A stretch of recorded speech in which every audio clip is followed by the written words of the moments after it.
Welcome back to this wonderful little podcast we call the Grassroots to Glory. We're back again for episode 13 as a standard.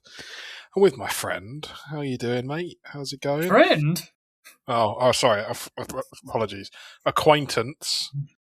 What's your name again? It's me. Oh.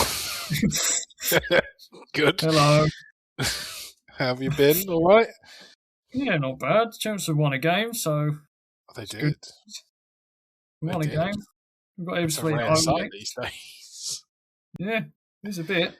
Apparently, I didn't go. I've done Eastbourne away so many times, didn't want to do it. So I ended up ticking off Newmarket instead, which is in the old Izzy North, Isthmian League North. It's one of like 4 I have left to do, so I thought, me and my mate decided just go get it done. They're playing Lowestoft Town. It was 4-1. They have a striker. Newmarket got a striker called Stanley Peach. No, it's not. Stanley Leach. Sorry, not Peach. Stanley Peach. Stanley Peach. I'm going to check him out on FM because he was unbelievable. He was just scoring worldies for fun. He scored twice, and they were both like just volleys from like miles out. Just unreal. I have no idea. I don't think he's ever really played like outside of like Step 4 football. Okay. It's just we had a quick look. He's not really got like much of a career like before Newmarket. It's all pretty much like Step 4 and like below. But he's huge. He's about 6'4", 6'5", and big. And he was just completely running the gaff. Never heard of him before until we were talking to a couple of Newmarket fans and they were talking about him. He scored something like 25 goals this season already. Jesus. Yeah, honestly, run the gaff. So I'm going to check him out on FM and might sign him if he's even on there. Don't know if he is. But does it go far? I suppose it does. Does it go that far down? They will, but I don't know if it'll have database of players necessarily. Okay. So I'll see. But yeah, that was fun. And then Chelmsford won. Apparently it was proper scuffed. Like the first half, we scored 2 in like 6 minutes, and obviously it looked great. But apparently second half it was absolutely woeful, and it was just that Eastbourne are just terrible as well. But 3 points, that's all that matters. We're back in something like 10th. We're like 4 points off playoffs. We'll take it. Crazy thing about I think most leagues, other than maybe the Championship right now, is the points between like the top 4 and like 10th is like 3 or 4. Like it's nothing at the moment in most leagues. Currently, the gap between playoffs and about 15th in the Championship is about 4 points. Oh, okay, I'll tell that back. So it's very tight. You know, and it pays for good good football because one win and you're back to you could be in a playoff position or even top of, Championship, obviously Coventry are miles ahead of everyone. I think they've won the league, to be fair. It's pretty cool. I like it when it's like this because it makes it a bit more exciting. Yeah, exactly. It still gives us a bit of hope that we might actually make playoffs as well. Still a long way to go. We're not even halfway yet. While we're on that topic, realistically, if you were to take any sort of affinity out of the whole thing, do you think you make it into playoffs? If I had to make a genuine prediction now. Yeah, based off performances, based off, Okay. I will say Worthing, I think, potentially win the league. Ever since they got... So anyone that knows non-league football will know Hingelwood. He was at Worthing as a manager before. Then he went to York City when they got something like 90 points last season and come second and didn't get promoted. And then he's gone back to Worthing. And since he's gone back to Worthing, they have absolutely dominated everybody. Other than, I think, they lost one game, I think, to Torquay away, 3-2. But they have been dominating everyone. So you're talking like they beat Ebbsfleet away, that's a newly relegated side. Ebbsfleet away, they just beat Hornchurch, who were top of the league, 5-0. Like they're absolutely dominating everybody. I think if it continues, they win the league. They're just so strong with him. Yeah. Hingelwood managing at this level is crazy. By the way, just to point that out. Torquay, a definite playoffs. Definite. They're a very good team. I think Hornchurch, Weston-super-Mare, Horsham, Hemel Hempstead fall away. They're part-time teams. I don't think they'll have the legs. So that leaves Dorking will be a playoff team. So you've got Worthing, Torquay, Dorking, I think Maidenhead, Maidstone. That leaves kind of one slot, potentially, or two slots. How many did you get in this league? Is 6 slots? So, no, sorry, that leaves one slot, which a Maidstone or a maybe. They're a bit iffy, but they're a consistent playoff team. You kind of expect it. Dover, no. So that leaves kind of realistically one slot for a Chelmsford, Ebbsfleet, Dagenham. You've got some big teams here. I think Eastbourne usually playoff calibre. I don't think. I think they're too far behind. So I think you've got Chelmsford, Ebbsfleet, Dagenham are the likely ones. Yeah. To get that last slot. But you could also have like a Hornchurch, Western. They'll fall away, but I don't think they'll fall away that much enough to the point where they're just not in it anymore. So it's so competitive. I think as it stands right now, I think it's unlikely, just because like there are so many teams ahead of us that are good. Yeah. But I think we certainly could still be considered. Just we need other teams to fall away, which is not really a great position to be in. But no, you shouldn't be relying on other people to drop points rather than you being in control. Yeah, especially with games coming up. Ebbsfleet at home, huge game. Obviously, Ebbsfleet, I think they're like one place below us. Yeah. A good team as well. We lost 2-1 at the start of the season. They're away. Newly relegated from the National League.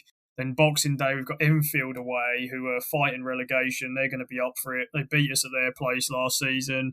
And then we've got Dagenham, then Maidstone. We've got like a tough run of games coming up.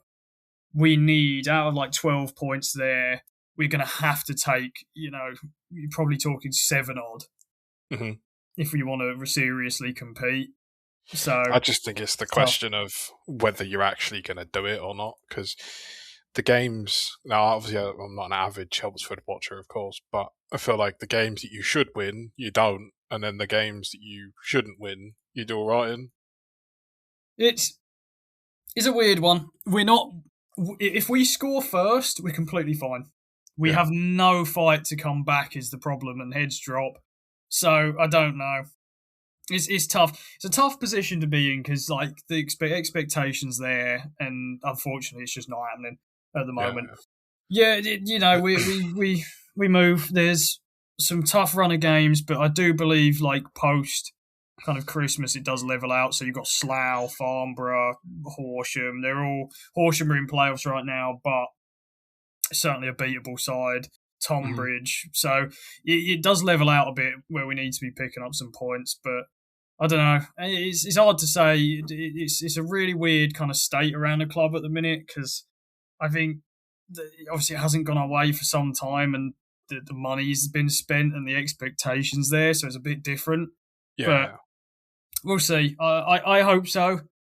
It's going to be rough because if we do, as it currently stands, let's just say we sneak into 7th. We've got Worthing away, first playoff game, which if it stayed that way, we lose that like 4-0. They absolutely just dump us. It's not even the way they play. I think they are the best team in the league as it stands now. Yeah. So about time as well.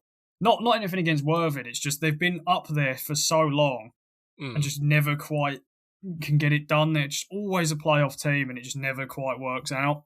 So it'd be interesting to see if they end up going up at all and see if they come back down, or is it one of them? I think with Hingelwood they will be fine if they keep him. He is a proven National League plus manager. He will be okay as long as the resources are there. Because the jump between step 2 and 1 is huge. It's the step between National League and League 2 is actually quite low. Like no team's ever been relegated in their first season in League 2 ever. Obviously National League or National League South step 2, whatever, to National League is like a massive jump.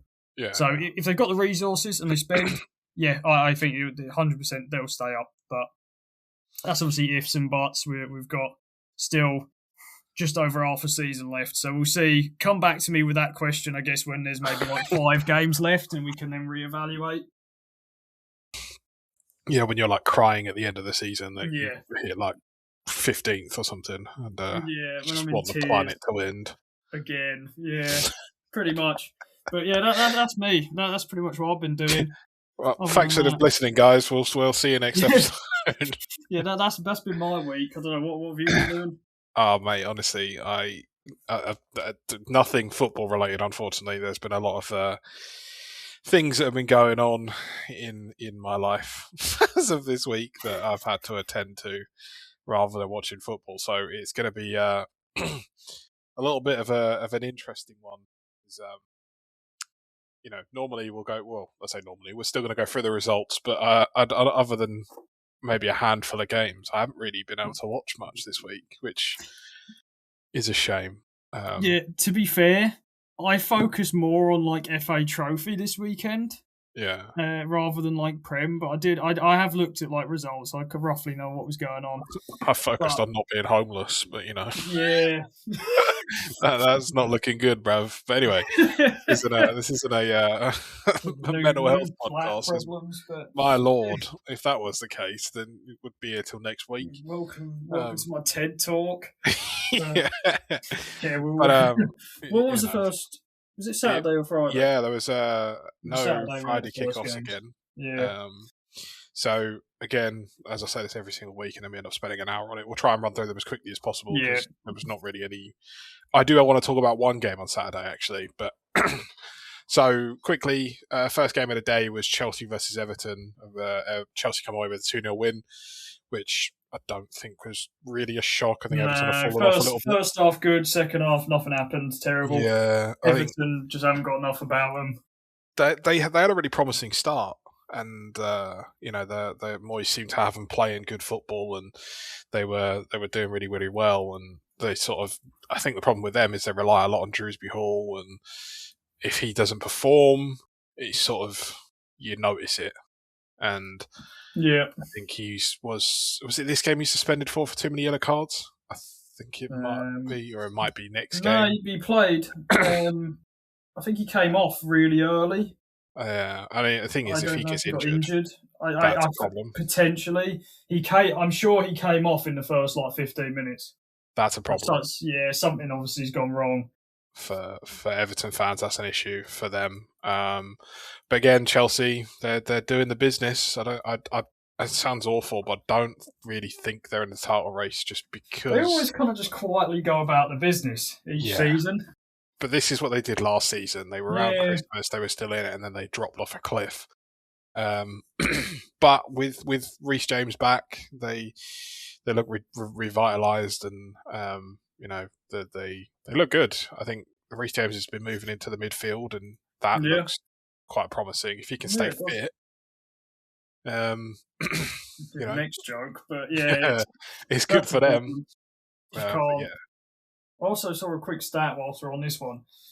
Chelsea have not lost against Everton at home in 31 games. Wow. It's been a long time. That's considering you only play them once a season at home. Maybe twice at most in a cup. So it's realistically, that's 20 plus seasons. That's incredible. Lost. So a little stat I saw. But other than that, nothing against out of the ordinary. Liverpool did win. They won a game. Which is a shame because I really wanted to dog on him again. But, Salah assist as well. He's still terrible. Came off early, Joe Gomez injured. Yeah, that's the problem. That's a huge issue for them. Yeah, he assisted as well. And then, in the first minute, it was 40 seconds, Ekitike scored with Gomez assist, and then 20 minutes later, he's off injured. He reminds me a bit of John Stones in that he's made of glass. Yeah, he does get injured a lot. And that's a problem for Liverpool when they don't have any defenders. They do. I know it's an excuse. I'm not a Liverpool fan by any stretch, but they do seem to have a lot of defensive injuries just all the time. Yeah, which there's got to be some sort of issue in training. I was going to say, constantly getting injuries. Something's not right. That at that point is a managerial issue. Yeah, there's something not right with either how they play or what they do in training. Something's got to be wrong. But they also picked up a win. Ekitike's in good form at the moment. Bit of a saviour for them currently. Definitely, yeah. So we'll see. But are they in the title race? No, I think they're a bit too far gone. Because you've got to think like they're already 10 points behind Arsenal. They've realistically means Arsenal got to drop like 3 games, and I can't see it happening without Liverpool dropping as well. Yeah, it's a lot of ground Liverpool to need to catch win. up. Yeah, I think it's a bit too far gone now. I think you've got to be consistently up there. Even Chelsea, 8 points behind Arsenal. Yeah. Again, Chelsea will have to pick up the points whilst Arsenal, City, whatever, lose. I can't see it. And I think this goes without saying, this is probably one of the worst title defences we've seen in a very, very long time. Yeah, I'll back that. It's poor. Certainly. Poor showing. Yeah, especially with the money spent. It's not acceptable. But it's also funny. So, haha. Next game, Burnley 2, Fulham 3. I think this kind of just solidifies the Burnley are gone, right? If they can't even, I think they were ahead, weren't they? And no, they were 1-0 down very early. Then went to 1-1, and then it went to like 3-1, and then I think they got a second like really late on. I think they're gone. Yeah, I think it's hard. It's 7th successive defeat now. Yeah. Rumour has it that Scott Parker is like teetering on the brink of. I was just about to ask you. You think he's under pressure?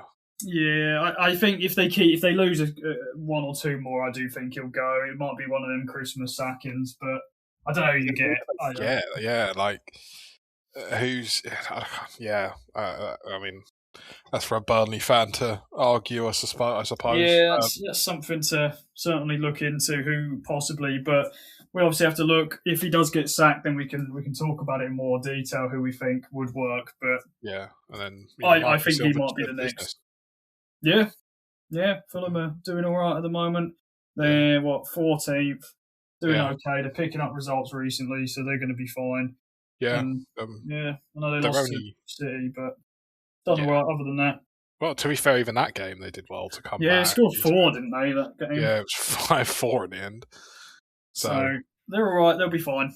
Yeah, absolutely. And then the final game of the day was Arsenal versus Wolves, and this is the one I briefly wanted to touch on, which is why I now believe, in my heart of hearts, Arsenal are not winning the league. They were dreadful. Yeah, it's 2 own goals, wasn't it? 2 own goals to the worst team in modern history. Yeah. Who are on course to beat Derby's record. And I said last week, I can't see them winning a game, and I stand by that. I mean, arguably, if they had scored the 2 goals in their own net, they'd have beaten them. You know, the Arsenal were terrible. I don't know what's happened, and they had a full strength squad. It's not like there was injuries. I mean, Ben White, I think, went off. You know, the problem I have, why I feel like Arsenal can't use we've got injuries, because they're constantly going about how much depth they've got. You know, obviously, I think they're only major. You got Havertz, Gabriel, Calafiori.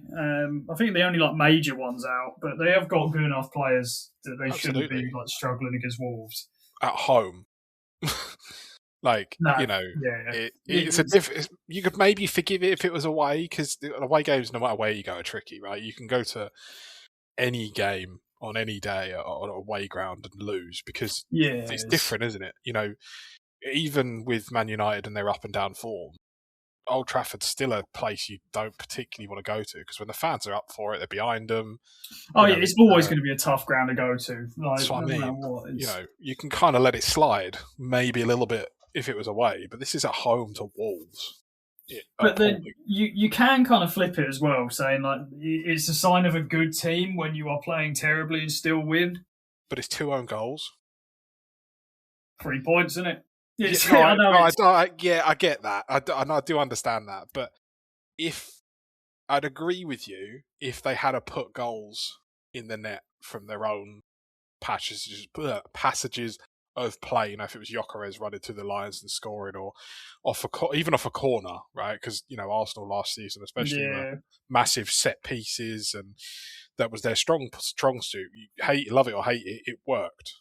I think they had a ridiculous amount of goals from set pieces and not really many from open play. But the fact that it was 2 own goals, and I get it was 3 points, but you can't sit there and go, oh, well, as an incredible performance, lads, we got 3 points. It was 2 own goals they were against good. Wolves. But, yeah. But again, as much as I'm disagreeing with my own point, 3 points is 3 points, and they're still at the top. And, still top. Yeah. It's the kind of games that matter, Yeah, that's the thing. That's the way to look at it. Is like, it's bad performance, but they got 3. It's 3 points that is now they can't lose that. They've got 3 points. They can move on and potentially improve. But you hope, if they that's the idea. If they perform anything like they did against Wolves, then I think any other team and they might have lost potentially, or drawn maybe, depending if they could score or not. But I potentially. But moving on to Sunday, I'll let you obviously City, so I'll let you. I managed to watch this game. I thought Palace. I feel like the scoreline doesn't reflect the game. I thought Palace were very good. Adam Wharton is just different gravy, mate. Like, he's sick. Yeah, he's unbelievable. And if he's not one of the first names on the team sheet for England, I'm going to be disappointed because he was brilliant. I think they had a lot of opportunities and missed them. I think they were sort of victims of their own, like Jeremy Pino, brilliant, but just couldn't find the back of the net. Mateta just wasn't on it. They didn't look great. I've seen people saying that the penalty Henderson gave away wasn't a penalty. Utterly ridiculous. Didn't even come close to getting the ball and took Savinho out. And also that's payback for the FA Cup when Henderson handled it outside of the box. So, if you want to get technical, then... And I don't even dislike Palace, by the way, just as a preface. But I've seen people complaining about the penalty and saying, City always get penalties, blah, blah, blah. Henderson should have been sent off in the FA Cup. Not even... I mean, it is what it is, but you can't you can't cry about it. But inevitably it was just, Haaland, again, just being a robot, and Foden seems to have found his form at the moment. I mean, again, Foden's one of those players that once he's in form, he's incredible, but when he's out of form, it ain't good. He's one of them, really bad start, but he's the top 3 in top scorers in the league now. Yeah. After a few games, so it's ridiculous. And do you know one more player I want to shout out? I want to talk about quickly is Ryan Cherki. I mean, I genuinely think we've robbed Lyon £35 million or euros, whatever it was, for it seems crazy to me. He's already got 6 assists in the league in 11 matches, which is nuts. Like, has a goal to his name. I don't know if you saw the other week his Rabona assist for Phil Foden. Yeah, like, they're very good. If Pep can, not tame him, because I don't like, I love Pep and I will always be grateful for Pep, but he's got a habit of not ruining players, but making systematic players. You remember Grealish at Villa, had the freedom, comes to us.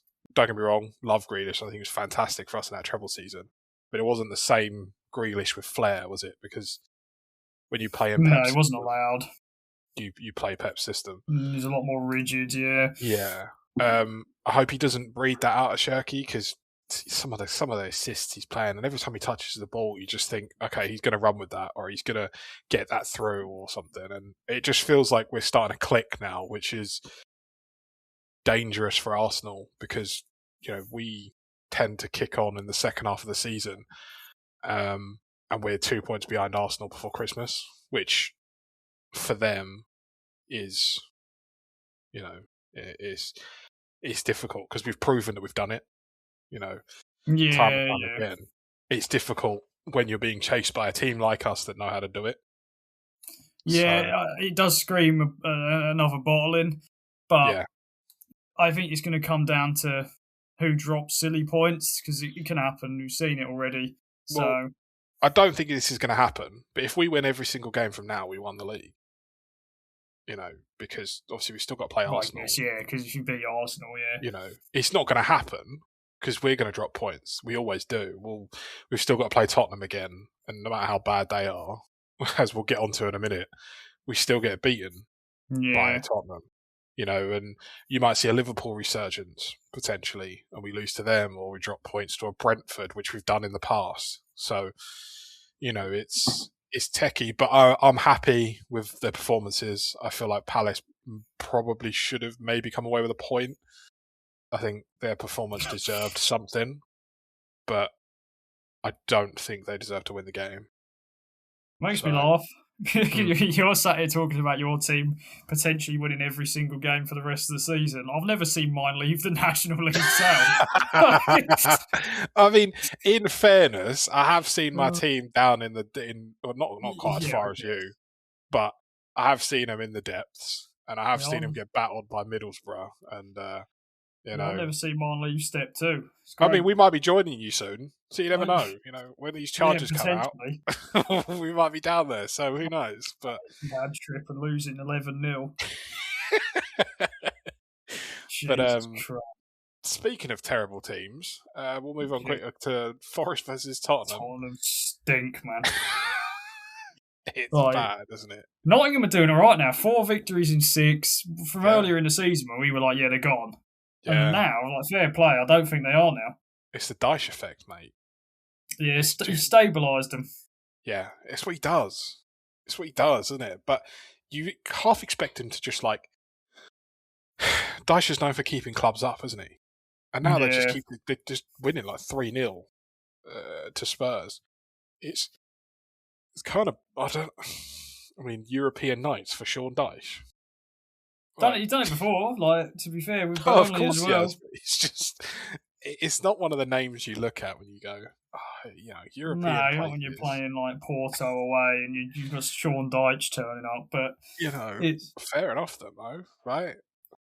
Yeah, fair play. Yeah, they'll stay up. He's doing what he's good at. Hudson-Odoi played really well. Tottenham stink, and there's even more now fire about Thomas Frank getting sacked. So he's under pressure, isn't he? I see. If it's me, more time, but of course, I know they're not doing well. They're 11th, but still, you can't expect miracles, can you? No, it is a difficult one because I guess, but it depends what they prefer. They just finished 17th or whatever, 16th, 17th, but won Europa League. Is that worse? It's hard to say because, you've got Champions League, but you finished near relegation. Yeah. So, but can you really afford this season? Because they're not going to win the Champions League. Of course they're not. There's no drop into the Europa League anymore. No. So, can you afford to have another bad league season? Because you're not going to win. You're not going to get Europe for free unless you win an FA Cup potentially and get Europa League. But I can't see that. Nah, they can't win domestic. So no, I don't know. I think they need to do better in the league, but I don't know how long can you give it.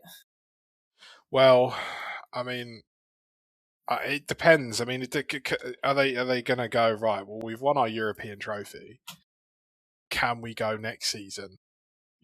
Do we believe in Frank enough that we can as long as we finish in the positions for European football next season, can we give him time? Yeah. If it was me, I think I would. Just because there is pressure on him. Mm-hmm. But I'd like to give him time. I don't think Tottenham's a quick fix. No. It's a case of, look at the teams that Tottenham had to play in the Europa League last season. They played some horrendous teams and then played United and got essentially battered for 90 minutes, but just scored one goal and Onana dropped the ball. It's just what it is. I mean, it's not. I don't think wasn't relative to how they played. I think it's just they had the draw in their favour. They managed to defend really well when it counted in the final and got it done, but. I don't know. We'll see. I'd give him a bit more time though if it was me. No, I agree. I don't think sacking the manager right now is the shout, but knowing Spurs, they probably will. Yeah, probably. And they'll be in the same. Maybe they'll swap. He'll go to Burnley and Scott Parker will go to Tottenham. Can you imagine Scott Parker at Spurs? He played there for a long time. So yeah, no, true, maybe, but no, it's not going to happen. But could you imagine? That'd be jokes. I'm here for it. You do really bad with a relegation side, so then you get an upgrade to Tottenham. Like, I mean, Vincent Kompany did it. He got Burnley relegated and then went to Bayern, so, you know. Yeah, true. He's doing very well. So, you know, but then you could argue my nan could do good for Bayern, so, you know, what do I know? It's one of them, like, yeah, obviously it's a much easier league if you're a Bayern Munich, but you can only play who's in front of you. No, absolutely. Like, yeah, no, just definitely. what it is. I hate that argument of like, oh, it doesn't matter because that league's easy, because it's like, well, what are they supposed to do? Yeah, move country. It's just like, yeah, obviously. Pick Munich up and place him somewhere else. It's just like, it is what it is. Yeah, don't be silly. Yeah, that's what they're supposed to do. Love that. This one was actually quite interesting. Sunderland, Newcastle, Tyneside, the half and half scarves. The game's gone, by the way. Why are they selling half and half scarves in a big derby? Yeah, that is disgraceful. This is one of the bigger ones as well. It's not a. It's a big derby. Like, it's not the small derby, mate. They don't mess around up there. Teams. Like that, genuinely, there's like hatred between the two, and there's people buying half and half scarves. The game's gone, mate. But yeah, enough of that. It's the game itself. Sunderland picked up the win. It's like their first win in about 10 years against Newcastle. Voldemort own goal as well. That feels bad. Yeah, imagine that. Imagine that being the reason that you you lose the derby. Yeah, I don't think it was the best game. But I would imagine if you were there, the fans probably carried it enough because it's just like the atmosphere would have been unbelievable. But I feel like it was probably a bit sketch, you know, like because none of them want to lose. So yeah, I think both teams were probably a little bit more. To be honest, I didn't watch it, so I don't know if there were like loads of fouls or anything. There were a lot of yellow cards, so I would assume it was a bit spicy. Yeah, which is what you want from a derby like that. Yeah. But total shots in the game, there was 11. Not a lot happened. It really was quite low. Kind of disappointed for a game like that. Yeah, it was a bit, but quite funny that Sunderland wouldn't even put Newcastle's name on the scoreboard as well. Oh yeah, I saw that. Yeah. That's incredible. I do rate that. Yeah, I don't think they do it for any other team. I think it's literally just them. So yeah, that made me laugh. It'd be interesting to see what the return fixture will be like. Yeah. See if it's as hostile. They did play each other. I'd like to say it was either last season or the season before in the cup, but it was like a battering. Yeah, it was like 4-1 or something. It's like a bit of a battering. But other than that, yeah, not a lot happened. Sweet revenge for the old Sunderland fans. Yeah. West Ham Villa. My mate was moaning about this, so why? I think West Ham went 2-1 up early, so. The first minute, I think, Fernandes scored for West Ham. Then there was an own goal. I think Mavropanos or something got an own goal like 10 minutes in. Then West Ham went 2-1 up, and then they lose the game 3-2. It's just like a bit symbolic of West Ham's season, really. They're just struggling to win games. Morgan Rogers made the difference for Villa, scoring 2. Really? Yeah, I think he's one of their best players. I think he's their best player. Certainly up there, yeah. I think it's certainly a good player. Could completely change the game for them. Like it wasn't like he came on or anything. It was just second half. He just kind of kicked in. And scored 2 in maybe 20 minutes or so, and then that was it. Really, West Ham just couldn't really. Real late changes as well. I'm not sure why, but West Ham didn't make any changes until like the 82nd odd minute. Yeah, that's poor. I'm not sure why, but yeah, is Villa in good form? They're third in the league, 33 points, and I believe they have United next potentially. Okay. Interesting game. Yeah, they do. They're at home to United, which is completely winnable for them. And then Brentford Leeds 1-1. I don't know. I didn't watch this, to be honest. So no, but I do want to just quickly mention Dominic Calvert-Lewin seems to be a man possessed at the moment. He just seems to be. I think he's scored 6 goals at the moment for Leeds, and he was free. Yeah, he was. Yeah. So that's kind of nuts. I rate that like a lot. I think he's suffered a lot with injuries and everything else. It's nice to see a player sort of come back. Yeah. 4 games straight he scored in now. Yeah, which is it's impressive. Yeah, I think this type of game on paper, the sort of it's either going to be 8-8 or 1-1 or 0-0. There's not really much in between.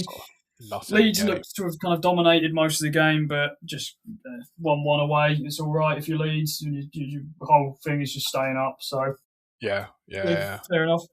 And then Monday, the last game, potentially a game of the season, 4-4, Manchester United 4, Bournemouth 4. Both defences getting run through like Bonnie Blue. Honestly, they're honestly like so open. It was like basketball at times. Yeah, I saw some of the goals and defending really good goals as well. Were just non-existent. Shocking.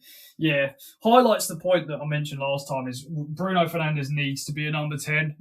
Just putting him deep doesn't work because him and Casemiro next to each other just did not work at all. I think it very rarely does it? Like, no, he needs to be an advanced player. You can't have him deep. And there was a bit of a difference when Mainu come on. It stabilised it a little bit. But, yeah, both defences were, like, getting carved open like the Christmas turkey. It was just... It was good fun to watch, don't get me wrong. But the quality was really poor from both sides. It just wasn't good. I think Bruno Fernandes... I was going to say Kobbie Mainoo, rather, is probably one of your best players, and it's a shame that Amorim just doesn't play him, because the problem is he's competing with Bruno's position.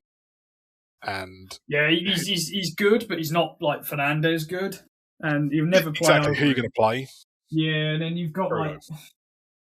Bruno in that team in a regular game he starts, he's going to. And then you've got like Casemiro, Ugarte, Mainu. You do have actually like good players. I just think that necessarily the choices you have to play next to each other don't work. Yeah. I think it's too.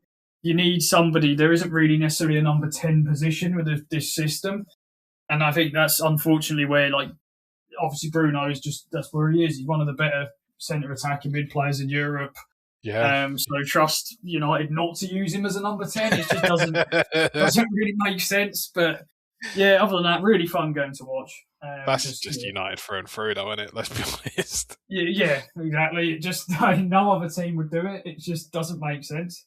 Someone said, I saw on Twitter, it's like playing Haaland at centre back. It just doesn't.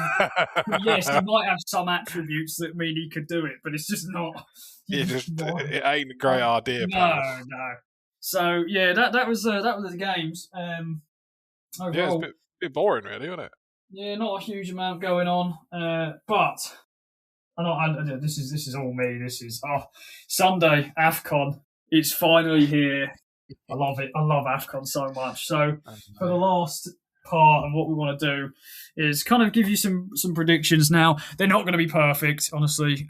They're not going to be like exact. I've tried. Yeah, this is exactly what's going to happen. And I've spent 3 days meticulously going through every single one. But I've tried as best I could to kind of keep these as like realistic to how the fixtures actually will be, with like knockout game 1 is like winner of Group D versus runner up of Group, all that, right? I've tried. Some of them might not be perfect, but we've got kind of predictions that we want to do. It's mainly the winners and that matter, really. No one's going to care about individual games and stuff like this. So I've spoke quite a bit. I'll let you start. Let's let's just go with Group A. That's not a good idea. Don't have to go through individual results or anything. Just like first, second, third, fourth, whatever. Okay. Hold on. Let me just double check.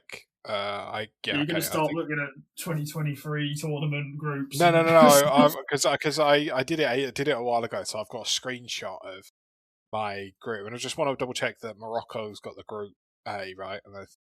Morocco have Mali, Zambia, and Comoros. Yeah. Okay, cool. No, I was just making sure that I was looking at the right group. So I have in order, I've got Morocco, Mali, is it Comoros? Yeah. And then Zambia last. Okay. So, yeah, mine's very similar. I've got Morocco, Mali, Zambia, then Comoros. Okay. Now, it's a bit different because obviously I like African football. It's just a weird thing about me. It's just one of my preferred. I don't think you're alone in that one, if I'm honest. No, it's not necessarily weird. In fact, they're like, what am I watching that for? It's more like weird as in, it's just very random that I like English non-league football and then African football. Well, there's no in between. They're not really very similar, are they? Yeah, exactly.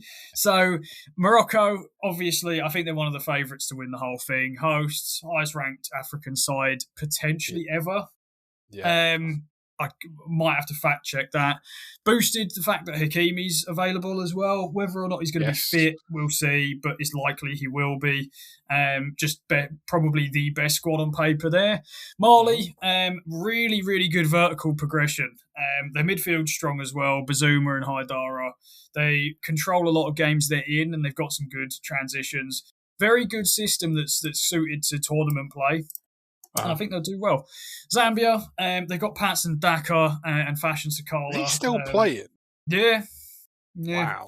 They're kind of notable players for Zambia. I think on the break, that's how they're going to play. They're going to play very defensive and just then blitz forward. Yeah, and I think they'll just have enough to beat out Comoros, who very brave and organised, yet I just don't think they don't create enough chances per game, especially against like tier 1 opposition like a Morocco, Mali, and stuff like that. So, unfortunately, Comoros I don't think are going to recreate their 2021 heroics of making it through the groups, but we can dream. What about Group B for you?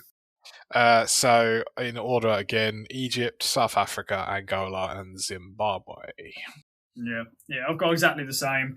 Egypt, no matter how, I don't say poor because they're never really a poor side, but how kind of ragged on paper their team may look, this is their tournament. They always do well. So expect them to. Yeah, they've obviously got Salah.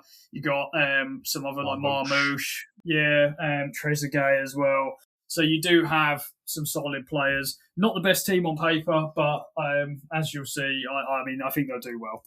Yeah. And South Africa, Percy Tau, very creative player, good midfield as well, hard disciplined team. I think second best team in this group for sure. Angola, score a lot of goals, Angola, and I think they will push South Africa close, but I don't think they're quite good enough. And then Zimbabwe have got, if they get a point, fair enough. I don't think they will though. This is a hard group. Yeah, for that. Unfortunately for them. Yeah, what about Group C? So I have Nigeria top in the group with Tunisia, Tanzania, and Uganda to follow. Yeah, that's exactly what I've got as well. Nigeria. Well, maybe I'm just an AFCON genius. Yeah, maybe. Did you base it off of anything, or did you just completely do it? Nah, pure guess, mate. I'm about as. I'm blind when it comes to AFCON. I enjoy watching it, but I love AFCON. I don't really pay much attention to the rankings and anything like that. So it was fun for me to just sort of, obviously just historically Nigeria have had some incredible players. Yeah. So, it's quite fun for me to just sort of wing it and randomly select. Yeah, pretty much. Random class generator, you know what I mean? Yeah. Ultimate bravery, just go random. I think it would be interesting to see who actually, because I've obviously thought and actually sat and thought about mine based on what I've seen, as you've just kind of done what feels right. It'd be interesting to see who actually does better, so we'll keep a track of Yeah, same as you in Group C. And then Group D, what have you got? So I've got Senegal top in it, which I think, let's be honest, is probably the most. I don't even think you need to watch AFCON to know that that's probably going to happen. Yeah. And I've actually gone for Congo, Botswana, and then is it Benin? Bloody hell. Botswana third. It's a brave one. Yeah, man. Why not? Fair play. If they do, they got a cool badge. You know what I mean? They do. They do. Yeah. I would be shocked if they do. I've got Senegal, the Democratic Republic of Congo, Benin, and then Botswana. I just want to point out, by the way, Botswana don't win a game. Just to not a chance. I think still third. A very industrious side, if you kind of understand what I mean by that. Like, they're gritty, they work hard, but they've got I just think the quality lacks compared to everybody else. Benin, a lot of aerial presence, big team, but I think it's a bit of a kind of, they play a bit like Route 1-y, and that's about it. So I think there'll be a third place team, but probably no more than that. Congo got some decent players as well. Wisa and Bemba, two notables. That's why they're second, mate. Yeah, they'll finish second in that group, I think. What about E? So I've got Algeria top with Sudan, Burkina Faso, and Equatorial Guinea. Bottom in the group, unfortunately. Wait, what? Hang on. Have you got Algeria? Algeria, Sudan, Burkina Faso, and then Guinea. Sudan second? Yeah, man. Sudan second? Yeah, why not? What's wrong with that? Upsets me what it does. Why not? Sudan second in a group of Burkina Faso, isn't it? Yeah, man, they only win one game. Okay, against what? Guinea? Who did I say they'd be? Yeah. Nice, madness. Yeah. Okay, yeah, so I've got Algeria first. I'm upset that you've gone against my Burkina Faso. For whatever reason, I like Burkina Faso. They just play with no fear. They've had some absolute heroics in previous AFCONs as well, famously coming second in, I'd like to say 2013, but you might have to check that. They came second, lost out to Nigeria. Then a few years later, they came third, and then recently they finished fourth. They're one of these teams on paper. They don't have anyone. They've got Ouattara at Brentford, Bertrand Traore maybe as well, if he's still there. I'm sure he's in the squad. But they just play with no fear. They're aggressive. They play out from the back. They're just fun team. I like them a lot, and it's upset me. So they're second for me. I was going to put them first, but I just couldn't. Algeria are just a better team, and it'd be foolish. But I had to put them second. Equatorial Guinea third. Very compact team, low block side, and they often frustrate opponents, but I don't think they'll score a lot. And then Sudan fourth. I don't think they have a single chance of getting anything out of this group. I can't. Big up the Sudanese, my guys, man. Yeah, fair play. Somehow in my notes, I've managed to switch two teams around, so I'm going to have to change that on the fly. I don't know how. I've put Sudan and Gabon in the wrong groups, but the positioning hasn't changed, so it's not Gabon where Aubameyang's from. Yes. I'm making that up. Oh, okay, yeah. Brilliant. So I'm better. I feel better about the position I've got them in for the next group. Okay. Oh God, what have you said? So, top in the group's Ivory Coast. So I believe they won the last one. They did. Yeah, they are champions. And then Cameroon second. Yeah. Mozambique third, and then Gabon don't even win a game. So, dead last. Don't even draw a game either, by the way. They get battered. Gabon get battered everywhere they go. Everywhere they go. I don't think Gabon are that bad. I've got Cote d'Ivoire first. I'm going to say the proper name because I like African football. Just because I'm better than you, that's why. Cote d'Ivoire first, reigning champions. They've got a lot of confidence. Obviously, they've got players like Kessie, Haller. They're reliable, very good set pieces as well. A lot of resilience in the team. Cameroon second. I think they've got Onana in goal. There you go. Oh, actually, I might change it for them going last then. I will say I don't actually know if he's the number one keeper now. I think he's been called up though, at least. I know that much. Yeah, he's there 100%. It's whether or not I am pretty sure. Or is he there? I'm actually gonna. No, he's not there. I thought he was. I thought I saw something the other day that he got called up despite having fallen out with the manager. No, he's not there. Oh. Despite being named in the tournament squad, the official players set to travel does not include Onana. So that's because he's got butter hands. So. Yeah, so they might be all right then. But they've got obviously Mbeumo, Of course. and Guissa as well. Oh, from he plays in the Italian league, doesn't he? Yes. Who's he play for? I'm looking it up. I can't remember. I'm sure isn't it the Napoli. team you're going to? Oh, does he really? Yeah. I was going to say. Sure, it's Napoli. Okay. Unless I'm going mental. No, it is Napoli. Yeah. Wow. Got some good players. They're not a bad side. I just think Ivory Coast are better. Gabon for third. Sorry. I think they're just battered everywhere they go. I think they're slightly better than Mozambique. I think both of these teams aren't great, but yeah. You know, in fairness, Mozambique only won one game and it's against Gabon, so is that just what you've got? That's yeah. There you go. It's been called. I love because I don't really pay much attention to it. I love just voting off vibes because then if I'm right, it makes it really funny. Yeah. And then if it's wrong, it's like, I don't know what's going on. Fair play, you know what? If you've managed to predict it, then fair enough. Who are your out of interest? Because the way it's done, obviously, the four best third place teams go through to knockouts. Who have you got? So there's third place. The top four third place teams. It's like that weird system. So for me, it's Zambia, Angola, Tanzania, and Equatorial Guinea, I believe. I have no idea. I don't know how.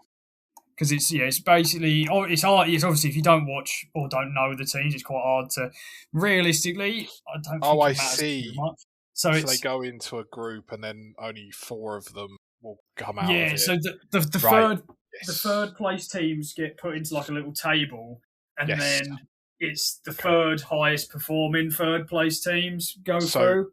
In no particular order, it'd be Burkina Faso, Botswana, Tanzania, and Angola. So Comoros and Mozambique. Sorry, lads, you're going home. Yeah, fair enough. So I'm glad you got Burkina Faso. I was upset. Still am.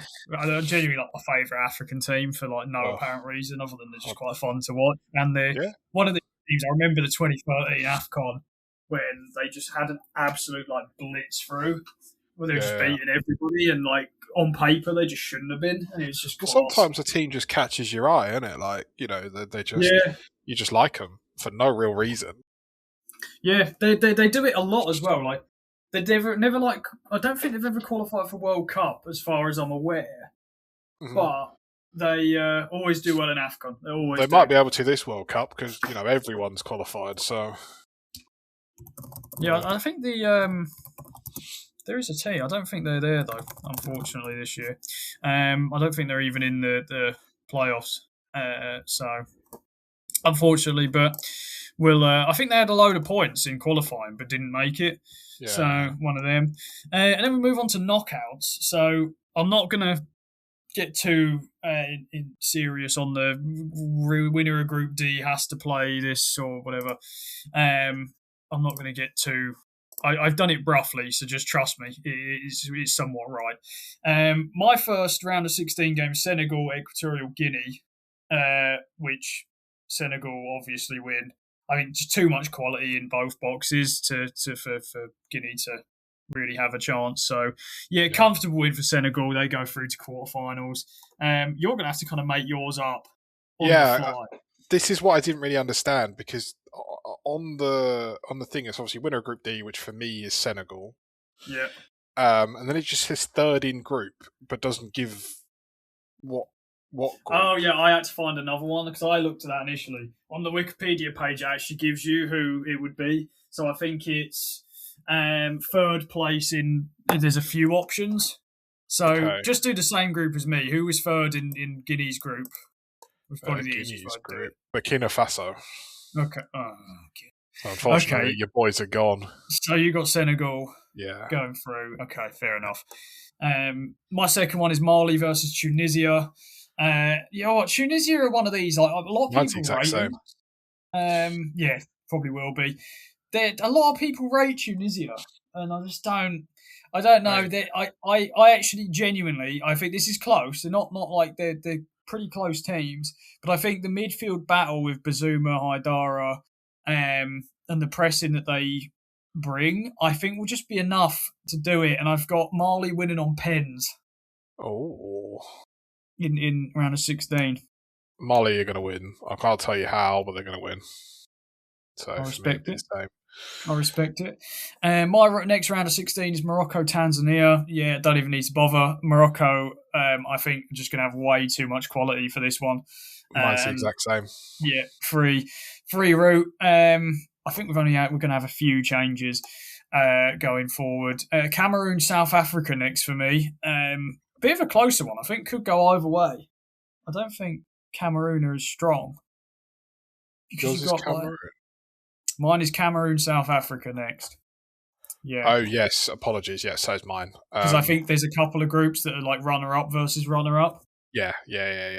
I would say for me, Cameroon, I think, will pip it. Yeah.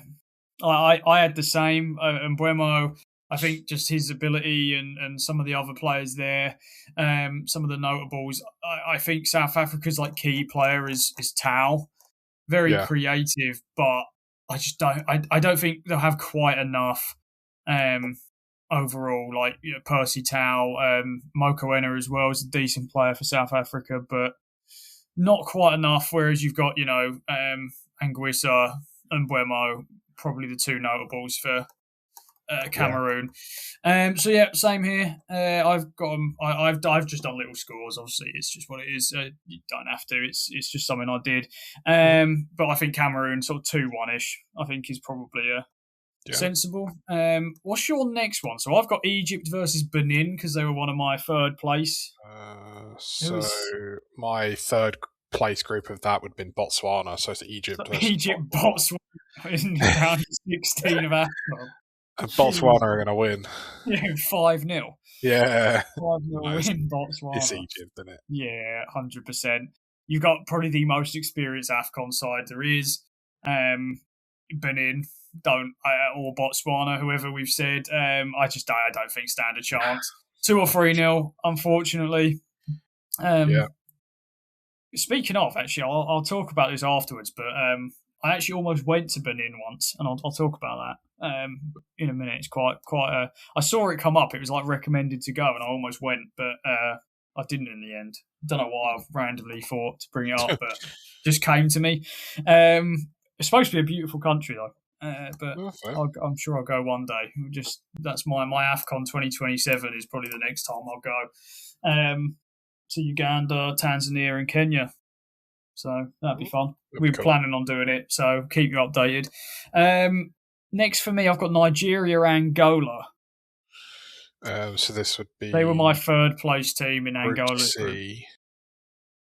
Yeah. And what group, sorry?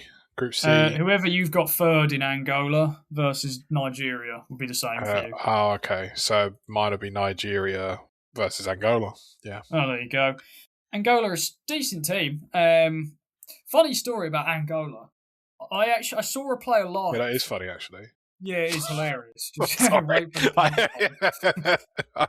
I had to. Sorry, please. Unbelievable.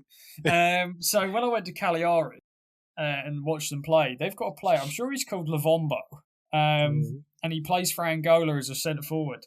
Absolute donkey, but I just remember him because he was massive.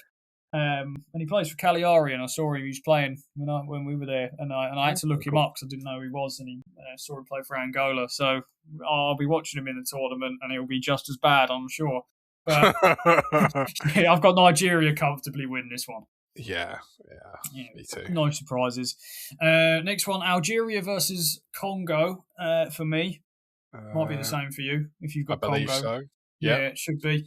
I think they've got enough players. Mahrez and Banaka, I think, are obviously good. Congo have got some good players as well, like Wissa and Bemba.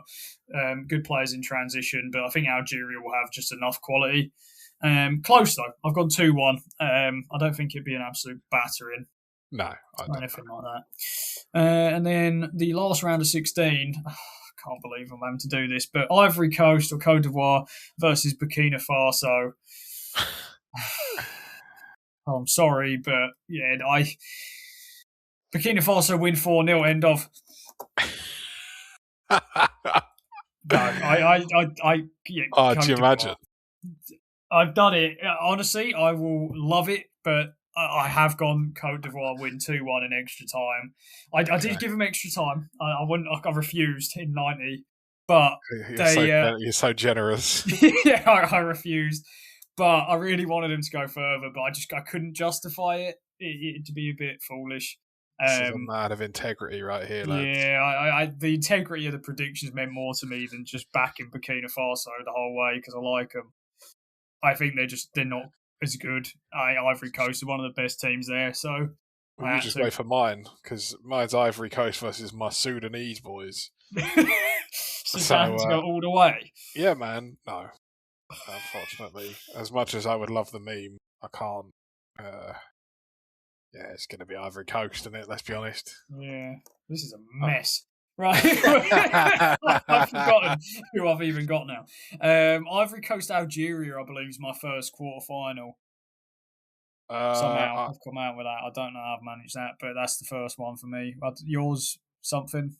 Do you know what? I'm going to be honest. This is probably the worst podcast we've ever done because I have no idea what I've got. I know mine's Ivory Coast, Algeria. Okay, tell you what. Right, I'll go with yours for the rest of it because I actually haven't got yours sausage. You're lost, right? Yeah, the problem was I didn't understand the brackets, so I didn't do it, and then yeah, that's just didn't understand the prep. And didn't ask me or anything, just didn't bother. I mean, in fairness, like I say, as I said at the start of the podcast, I've watched Homeless, so there's been stuff going on. Anyway, yeah, Côte d'Ivoire, Algeria quarterfinal, two solid teams, but both obviously recent champions too. But I just think Côte d'Ivoire have got enough to do it. A lot of resilience in that side. Often kind of turn up late into games as well, and I just think they'll have enough.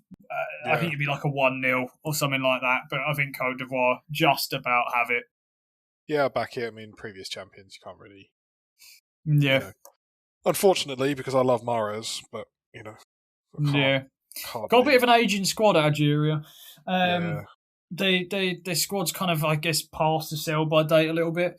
They're still strong, but not quite. Yeah, of course. They're strong enough that I actually realistically put them above Burkina Faso, which upset me greatly, but I had to do it. Next one, Morocco versus Mali.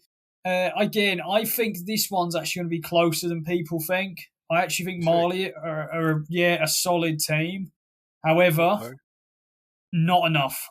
Morocco, kind of led by Hakimi, solid midfield, players like Nesri, Ayo Belkabi up front, I think would just be enough. And I've got Morocco winning 2-0.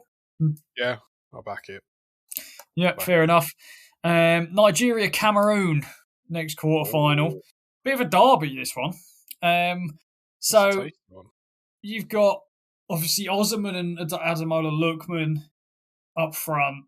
Obviously, two of, on paper, should be the highest scoring players there. Whereas Cameroon have got a good back line in transition. So, yeah. I don't know. It's tough. You know what? You pick one. See who you go for. I want to see if we've got the same. Cameroon. Ah? Okay, fair enough. I've got Nigeria, but... Why not? Yeah, Cameroon. Sudan. Sudan. Who did you have Sudan losing to? Somebody, wasn't it? It was somebody. Ivory Coast. Yeah, that was it. Yeah, just no loyalty. Should have been back. Sudan to win the entire thing. Which, could you imagine? It is a weird one because it's like they're just not good. You've got your good backing them, but they're just bad. Fantastic analysis, lads. Yeah, right, they're just not good. They're just not good, man. I don't know. They're one of these nations that's like they are. It's a weird one because they are like technically in Africa. They are in Northeast Africa, but like it's very much like an Arabic population and stuff like that. Bless up to my Sudanese brothers. Yeah, the Sudanese brothers are going to make it all the way, but yeah, unfortunately not as bad. But I've lost where I am. Lost where I am completely. Egypt Senegal, I think, was the last quarter final I had. Could go either way. Yeah, that's a hard one, actually. It is tough. It's potentially one of the toughest ones here. But I think you've obviously got some real strong players at Senegal. Mm-hmm. But I think Egypt's just, they got it in knockout tournaments. Well, AFCON anyway. Obviously, World Cup, no chance. But in AFCON, they it's just their tournament. They just seem to always find a way. And I think they'll sneak it in extra time. Do you agree that it also depends on what Mohamed Salah that they're going to get? This is obviously part of it. Like, if they get a Salah whose head's not in it and isn't quite there, then yes, I think they'll struggle. But this has happened before when Salah's not necessarily been like outrageously good at the tournament and they've still made it to like finals. Yeah. So it's just something about Egypt. They just find a way. Yeah, and I think they'll have enough. I think they'll just do it. I think they'll clinch on, and win, right at the end. I think it's very tough to call though. It could go either way. Yeah. Semi-finals for me then. So you've got Sudan and Botswana, and I've got Ivory Coast versus Egypt. That's the first one. Bit of a final rematch from 2023. It was Ivory Coast, Egypt, and Ivory Coast won on pens. Again, same reasons. I think Ivory Coast, on paper, are the better team. Yeah, but I've got Egypt just doing it. I think they're just going to clinch it. Am I sensing you think Egypt are going to go all the way? Wait and see. Okay. I just think they're going to clinch it 2-1. I think Ivory Coast score first. Yeah. But I think Egypt will come back. They find a way. They've got a very compact 4-3-3 that they tend to play. Yeah. And they're just so resilient. And so are Ivory Coast. They're a very kind of, it's going to sound weird if you don't know what I'm talking about, but it's a very late game team kind of thing. Like they come into games and they warm up in games as they go. Yeah. But I think Egypt to find a way. Fair. And then Morocco, Nigeria. So hosts versus a team very good in transition. Mm-hmm. Again, tough one to block because it completely depends. Like what Osman shows up, for example. Yeah. If you get Osman how he is at the minute, potentially not as well. Don't think he's doing too hot. No. Despite being like Galatasaray, when we first started this, they were a team for me to watch. They're a team to watch for me, and they've performed well, but I don't think he has. So it's going to depend. But I have Morocco 1-0. I think they've got enough. Got enough. Morocco, I think, are the best team on paper here. And obviously, on paper, that is. I mean, they had that World Cup run, didn't they? Semi-finals, so...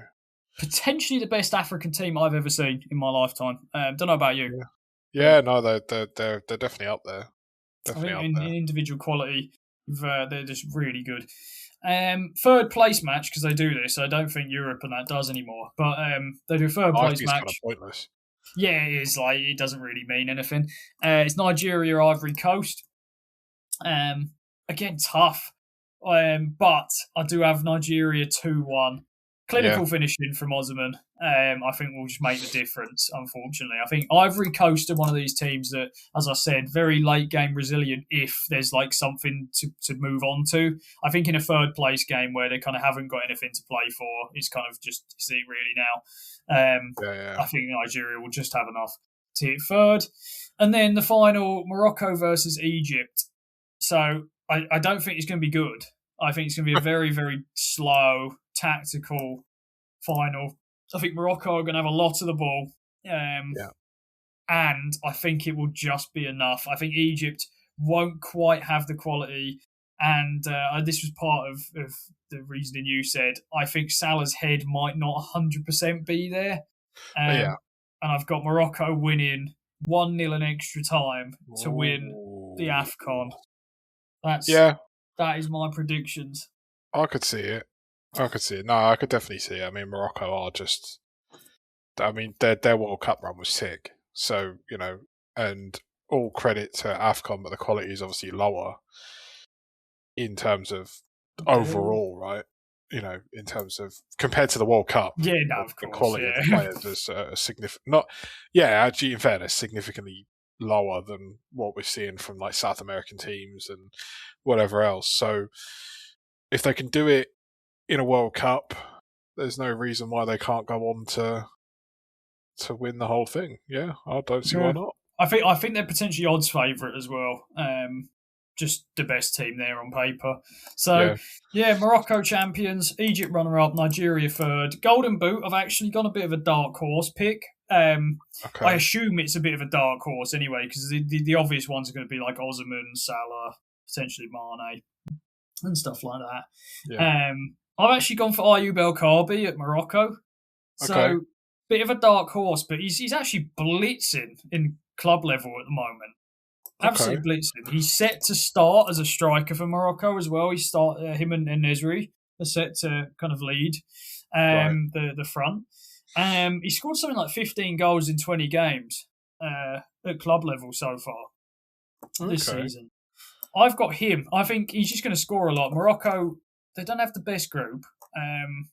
And I think if we look at kind of back through the knockout games, they've got some easier games on paper throughout that knockout. And I just think he's potentially can pick up a lot of goals. But I wouldn't be surprised if like Osimhen or someone like that does get it. But no, fair enough. I'll back it. Yeah, and then player of the tournament, if he's fit and all goes well, Hakimi. But yeah. No, they are the predictions. I like it. I like it a lot. I think, other than that, I think that's really sort of what will go. Obviously, we'll keep an eye on how they go and sort of what happens in the tournament. Obviously, it's going to be quite a bit going on over the next month with this, so we'll see how they get on. But I think that's sort of all I want to talk about. Is there anything you want to add? No, I think that's all from me. I think that's a good place to finish up. Good stuff. Well, obviously, as usual, thank you, obviously, for listening. You can find all our platforms in the description below, Discord, all of that good stuff. Also, let us know your predictions as well, who you think will win the AFCON, or if we were completely wrong and Sudan will, in fact, go all the way. Sudan. There you go. I might buy a flag. Yeah, man. I'm gonna Sudanese passport somehow. Put it in my window, eh? Fair enough. Thank you, obviously, for listening, and we will see you next week. Yes, have a good week, lads. Have a good week. Bye. Bye.